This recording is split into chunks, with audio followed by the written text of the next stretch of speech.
بسم اللہ الرحمن الرحیم۔ السلام علیکم۔ جن کا بھروسہ اللہ ہو ان کی منزل کامیابی ہے۔ ہوائیں موسم کا رخ بدل دیتی ہیں اور دعا مصیبتوں کا۔ ان بد دعاؤں سے ڈرو جو بول کر نہیں دی جاتی۔ انسان ہمیشہ تکلیف میں ہی سیکھتا ہے، خوشی میں تو پچھلے سبق بھی بھول جاتا ہے۔ منہ میں زبان تو سبھی رکھتے ہیں مگر کمال وہ کرتے ہیں جو اسے سنبھال کر رکھتے ہیں۔ کاش لوگ سمجھ جائیں کہ رشتے ایک دوسرے کا خیال رکھنے کے لیے بنائے جاتے ہیں، ایک دوسرے کا استعمال کرنے کے لیے نہیں۔ مجھے یہ احساس بہت سکون دیتا ہے کہ قیامت کے دن ہر چیز کا حساب ہونا ہے۔ مجھے اب لوگوں کے دیے گئے دکھوں پر دکھ نہیں ہوتا بلکہ ان پر ترس آتا ہے۔ کسی کا سکون چھین لینے کا کفارہ عبادت کر کے ادا نہیں کیا جا سکتا۔ وہ غلطی سب سے بڑی غلطی ہے جس کے غلط ہونے کا احساس تک نہ ہو۔ نکاح میں بہت طاقت ہوتی ہے کیونکہ اس میں گواہوں سے زیادہ اللہ کی مرضی شامل ہوتی ہے۔ خدایا مجھے کبھی میرے حال پر مت چھوڑنا، میرا تیرے سوا کوئی نہیں۔ خدا کی راہ میں کوشش کرو اور کبھی پیچھے نہ ہٹو، کیونکہ خدا نے تم سے کوشش مانگی ہے، نتیجہ نہیں۔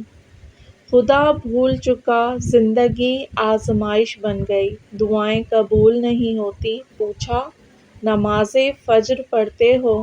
بولا آنکھ نہیں کھلتی۔ آپ صلی اللہ علیہ وآلہ وسلم نے فرمایا جب بندہ کہتا ہے یا رب یا رب یا رب تو اللہ تعالیٰ فرماتا ہے لبیک عبدی، مانگ تجھے عطا کیا جائے گا۔ اکثر خاندانوں اور برادریوں میں ایسے نمونے ہوتے ہیں جو اپنوں سے حسد کرتے ہیں اور غیروں کے جوتے پالش کرنے میں فخر محسوس کرتے ہیں۔ حضرت علی علیہ السلام نے فرمایا کچھ رشتے اللہ خود ختم کرتا ہے تاکہ ہماری زندگی خراب نہ ہو سکے، وہ جو کرتا ہے بہتر کرتا ہے۔ بادشاہوں کے پاس بیٹھنے سے کبھی بادشاہت نہیں ملا کرتی، لیکن اولیاء اللہ کی ایک ہی نگاہ بادشاہ بنا دیا کرتی ہے۔ اکڑ تب تک چلتی ہے جب تک پکڑ نہ ہو، اور جب پکڑ ہوتی ہے تو اس خاکی انسان کو خاک بننے میں دیر نہیں لگتی۔ غرور کس چیز پر؟ دنیا کے سارے راستے قبرستان کی طرف جاتے ہیں۔ میری قسمت میں بھی ایسا کوئی سجدہ کر دے جو میرے سارے گناہوں کا مداوع کر دے، ساری دنیا سے چرا کر مجھے اپنا کر دے، میری مٹی کو خدایا سونا کر دے۔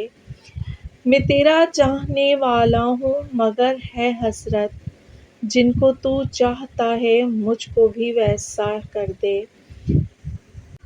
ایک نظر اپنے گناہ گار پہ کر کے مولا، اپنی رحمت کا حقدار ہمیشہ کر دے۔ کون کیا کر رہا ہے، کیسے کر رہا ہے، کیوں کر رہا ہے، ان سب سے آپ جتنا دور رہو گے اتنا ہی خوش رہو گے۔ ناکامی کا منہ انسان کو اس وقت دیکھنا پڑتا ہے جب ہم کامیابی کے حصول کے لیے اپنے اللہ کے اصول توڑ دیتے ہیں۔ لوگ تمہاری راہ میں ہمیشہ پتھر پھینکیں گے، اب یہ تم پر ہے کہ تم ان پتھروں سے کیا بناتے ہو۔ مشکلات کی دیوار یا کامیابی کا پل۔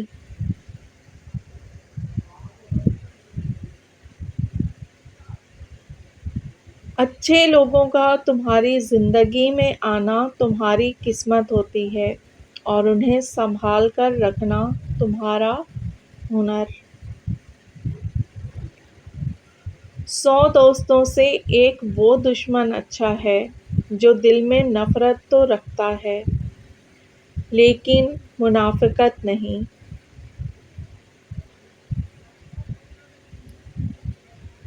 پوچھتے کیا ہو مجھ سے ذات میری، علی کا دیوانہ ہوں، علی سے پیار کرتا ہوں۔ جھوٹ بول کر جیتنے سے اچھا ہے تم سچ بول کر ہار جاؤ۔ جو آدمی دوسرے لوگوں کی عیب کی تلاش میں رہتا ہے اللہ تعالیٰ اس کے عیب ظاہر کر دیتا ہے۔ کسی انسان کو دکھ دینا اتنا آسان ہے جتنا سمندر میں پتھر پھینکنا، مگر یہ کوئی نہیں جانتا وہ پتھر کتنی گہرائی میں گیا ہے۔ نا امید شخص ہر اچھا موقع بھی گنوا دیتا ہے اور پر امید شخص ہر پریشانی میں بھی موقع تلاش کر ہی لیتا ہے۔ حضرت علی علیہ السلام نے فرمایا، بہترین ادب یہ ہے کہ انسان اپنی حد میں رہے اور اپنی مقدار سے تجاوز نہ کرے۔ تہجد کی نماز وہ واحد نماز ہے جو مؤذن کی نہیں، دل کی اذان پر پڑھی جاتی ہے۔ ہر بات میں اللہ کا ذکر کرو گے تو ہر کام میں اللہ کو اپنے ساتھ پاؤ گے۔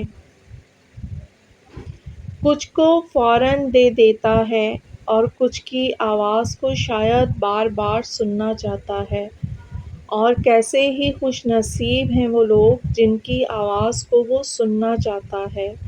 میرا اللہ بڑا غفور الرحیم ہے۔ نبی کریم صلی اللہ علیہ وآلہ وسلم نے فرمایا، 2 نعمتیں ایسی ہیں جن کے بارے میں بہت سے لوگ لاپرواہی برتتے ہیں، ایک صحت، دوسری فراغت۔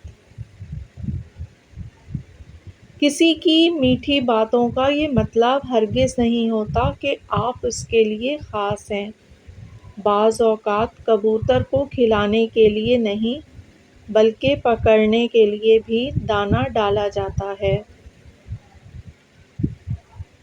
سورج کی شعاعیں کتنی تیز ہوتی ہیں مگر معمولی سے بادل ان شعاعوں کو روک دیتے ہیں۔ اسی طرح گناہ کتنے ہی زیادہ طاقتور ہوں، نماز انہیں روک دیتی ہے۔ اللہ ناراض ہو کر روٹی نہیں چھینتا، سجدے کی توفیق چھین لیتا ہے، اور یقین مانو یہی سب سے بڑا خسارہ ہے۔ اللہ ہمیں ہر حالت میں نماز پڑھنے کی توفیق عطا فرمائے، آمین۔ اے اللہ پاک، جو ہماری زندگی گزر گئی اس پر ہم تیرا شکر ادا کرتے ہیں اور اپنے گناہوں کی معافی مانگتے ہیں، تو ہمیں معاف کر، اور جو زندگی باقی ہے اس پر ہم تیری رحمت کے طلبگار ہیں۔ اے اللہ پاک، تو ہم پر اپنی رحمت کے دروازے کھول دے، آمین یا رب العالمین۔